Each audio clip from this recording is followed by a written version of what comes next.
Ինչպես գիտեք, մի քանի իրադարձություններ ստիպեցին, որպեսզի այս ֆորմատով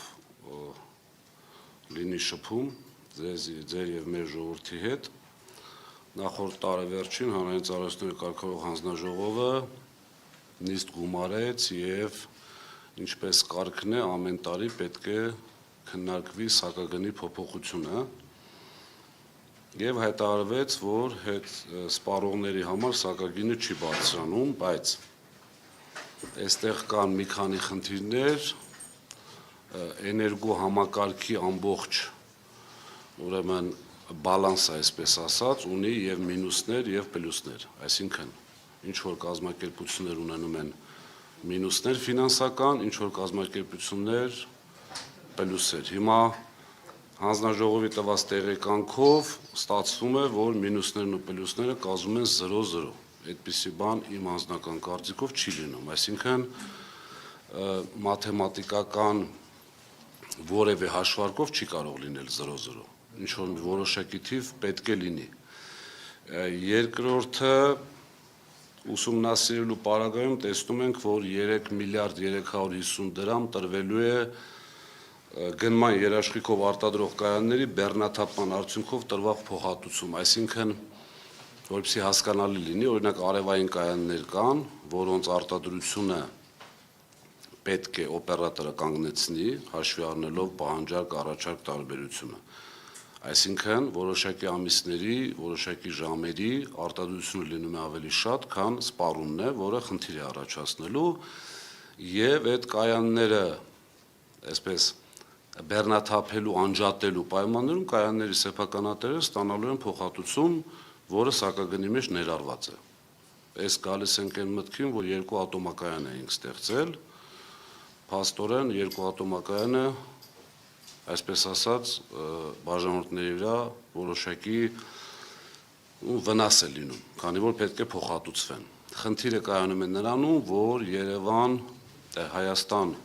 Իրան 400 կիլովոլտ գիծը դեռևս պատրաստ չի։ Եթե պատրաստ լիներ, սրա խնդիրը չէր լինելու եւ այդ գծով հոսանքը արտահանվելու էր Իրան։ Հաջորդ խնդիրը, որ ուզում եմ բարձրաձայնեմ,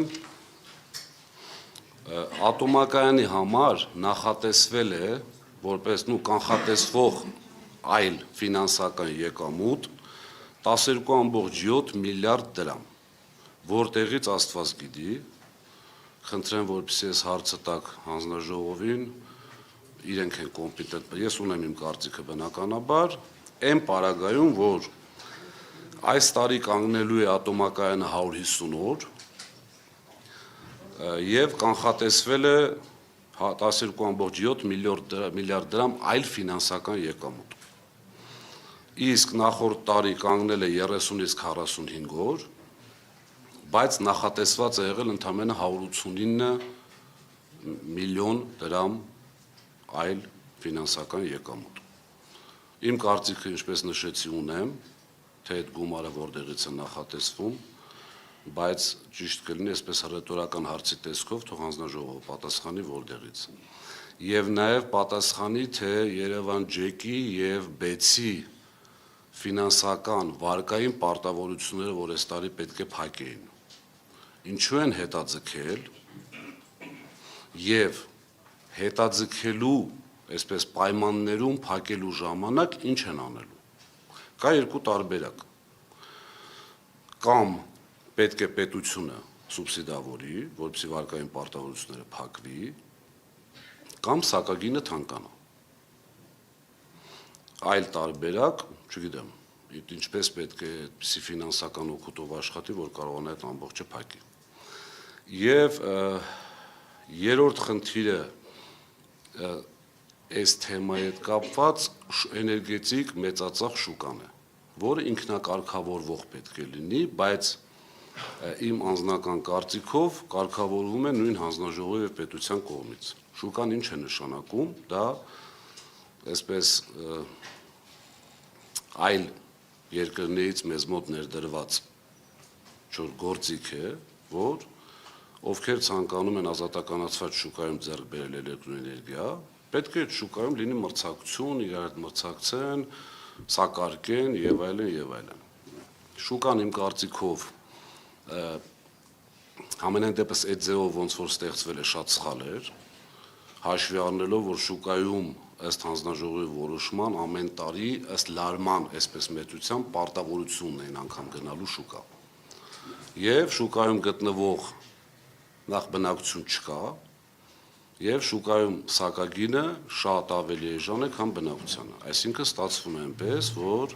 էներգո համակարգից այդ բաժանորդները դուրս են գալիս, այսինքն այդ գումարը չի մտնում էներգո համակարգ,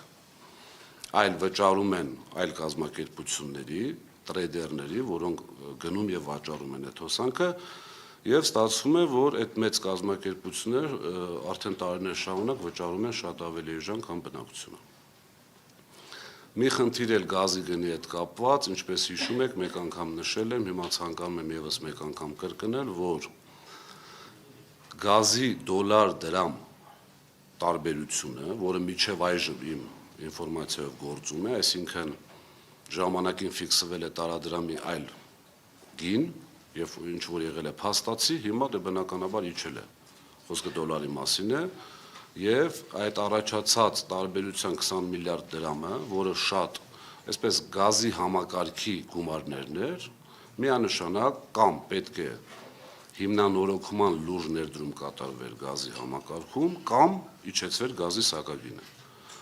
Այդ գումարը ուղղվել է էլեկտրոէներգիայի սակագինը, ինչպես անցյալ տարի, այնպես էլ այս տարի զսպելու համար։